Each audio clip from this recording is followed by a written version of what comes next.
Let f be a real valued bounded function defined in the closed interval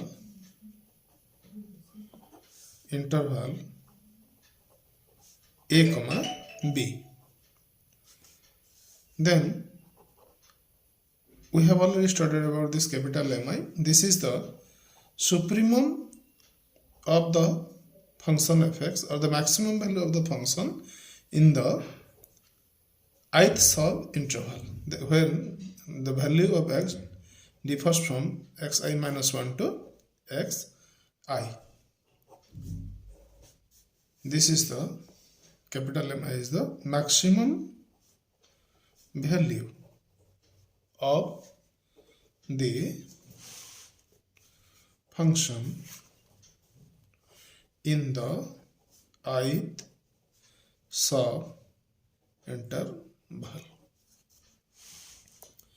Then small mi is the minimum value of the function called the infimum,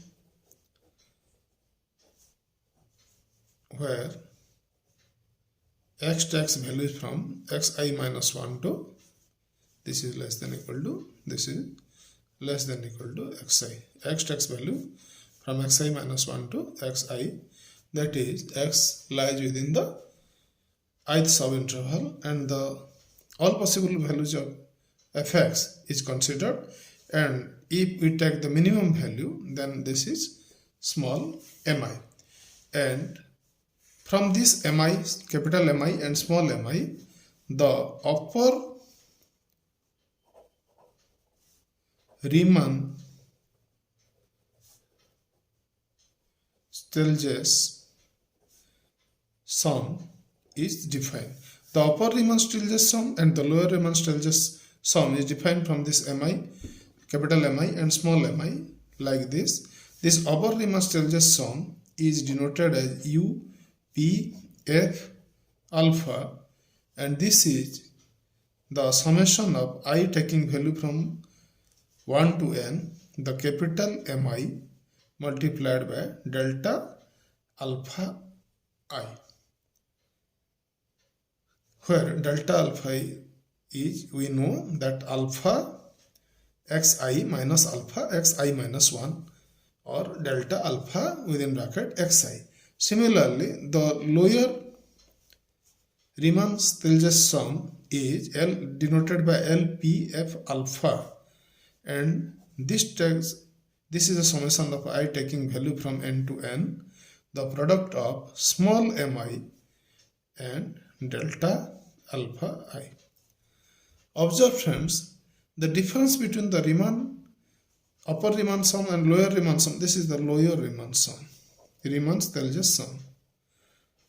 This is LPF alpha is the lower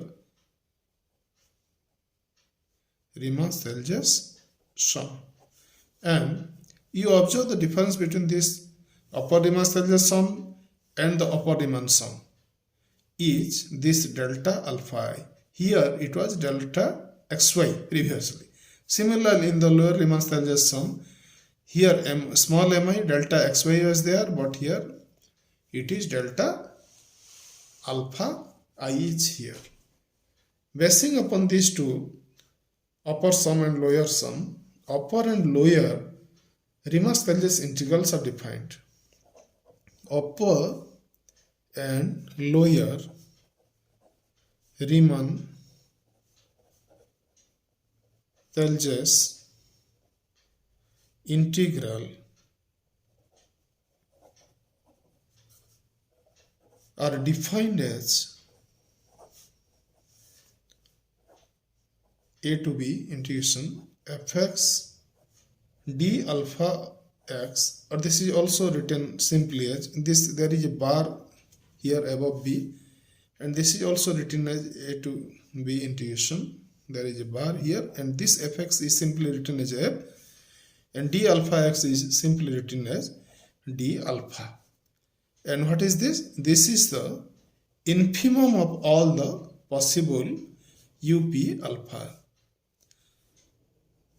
All the possible up alpha, upf alpha, when we change the partitions, the value of upf alpha differs, and taking the infimum of all these possible upf alpha, we get the upper Riemann-Stieltjes integral.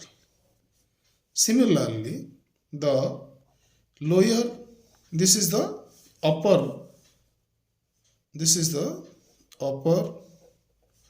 Riemann-Stieltjes integral, and the lower Riemann-Stieltjes integral, this is defined as and denoted as like this, a to b. Here there is a bar, this is fx d alpha x, or this is also simply noted as a to b integration, bar is here, and this is written as fx is simply written as f, and d alpha x is simply written as d alpha, and this is the supremum or the maximum value of all possible LPF alpha. When we change the partition, the value of the lower Riemann-Stieltjes sum will differ, and from all possible values of lower Riemann-Stieltjes sum, if you take the maximum value, then that is called the lower Riemann-Stieltjes integral.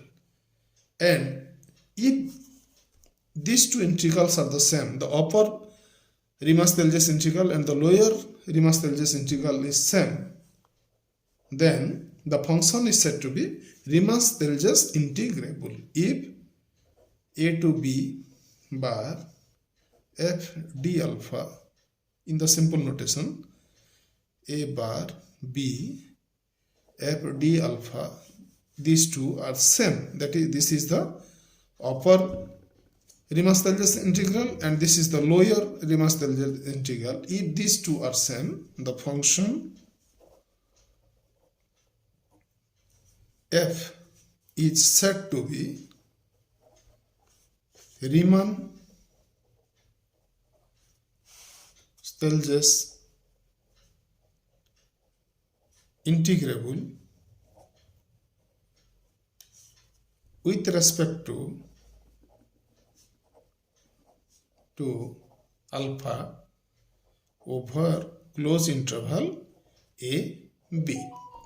See friends, in Riemann integral we have noted like this, that if the upper Riemann integral is same as the lower Riemann integral, then that function f was said to be Riemann integrable with respect to x, and here the integrability is with respect to alpha over the closed interval a b. And if alpha is like this, suppose this alpha x is x, then the Riemann-Stieltjes integral reduces to the case Riemann integral. There is a special case when alpha x is x, simple x, then this Riemann-Stieltjes integral will reduce to the case of Riemann integral. Thank you friends for watching this video.